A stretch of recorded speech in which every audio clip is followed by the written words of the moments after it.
BSc मेरे नज़र में इसलिए क्योंकि अगले महीने से जो है एक्सपायरी डेट्स जो है वो चेंज होने वाली है। बीएससी का जो है ये आंकड़ा जो है आप कह सकते हैं थर्सडे हो जाएगा और जो एनएससी के एक्सपायरीज़ हैं वो ट्यूसडे को हो जाएंगे। तो ऑफ कोर्स थोड़ी सी सेंटिमेंटली जो है वॉल्यूम्स पुश वापस एनएससी की तरफ हो सकती है और बीएससी में भी क्रैक आए जा रहा है, डेज लो पे बंद हुआ था। एक बार आपका व्यू बीएससी पे मैं लेना चाहता हूँ मयूरेश कि आगे जाते हुए अब कैसे क्या लग रहा है आपको बीएससी का, यहाँ पे कोई वैल्यू एंट्री दिख रही है कि और भी थोड़ी करेक्शन या वेट एंड वॉच रहेगा बीएससी के लिए? Mayuresh.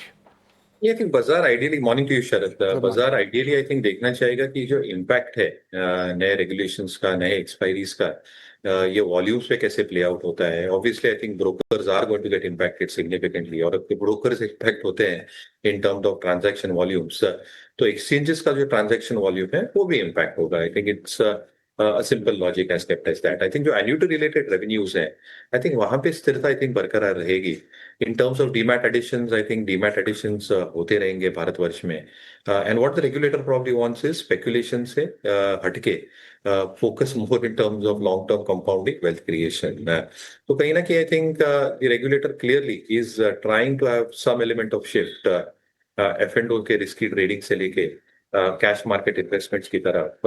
Obviously we all know कि over a longer period of time I think जो कैश मार्केट के ब्रोकरेज रेवेन्यूज रहते हैं वो रिलेटिवली बेहतर रहते हैं, और इसलिए transaction charges for cash markets might probably even get revised exchanges पे.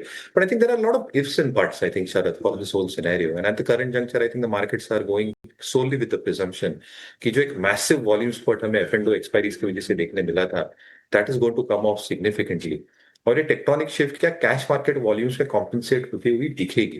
That's a big if. और अगर ये होता है अगले कुछ महीनों में, नेक्स्ट क्वार्टर में, नेक्स्ट 2 क्वार्टर्स में, जो वॉल्यूम्स में दिखता है, ट्रांजैक्शन रेवेन्यूज में दिखेगा, तो कहीं ना कहीं मार्केट्स को थोड़ा कॉन्फिडेंस आएगा। तो तब तक मुझे लगता है आई थिंक जो एक करेक्शन हमने देखा है एक्सचेंजेस में, डिपॉजिटरीज में, कैपिटल मार्केट पार्टिसिपेंट्स में, शायद थोड़ा एक सेंटिमेंटल सेटबैक अभी भी स्टॉक्स में रह सकता है। I think the markets will clearly watch out for Q2 numbers कि Q2 नंबर आंकड़े कैसे हैं, मैनेजमेंट कमेंट्रीज क्या दर्शा रही है रेगुलेशंस को लेके, मार्केट कंडीशंस को लेके, and then they will probably take a call on the stocks. तो मुझे लगता है थोड़ी sideways movement capital market stocks में बरकरार रह सकती है टिल Q2 नंबर्स आए। Absolutely. Exchange ancillary platform stocks में हमने देखा है करेक्शन, और ये करेक्शन आगे भी एटलीस्ट कुछ महीनों तक बरकरार रह सकता है। अगर पोजीशंस हैं बरकरार रखनी चाहिए, इंटैक्ट रखनी चाहिए, लेकिन फिलहाल नई पोजीशन से दूर रहने की राय, बिकॉज यहाँ पर इस वक्त एक करेक्शन का मोड है। सो वेट एंड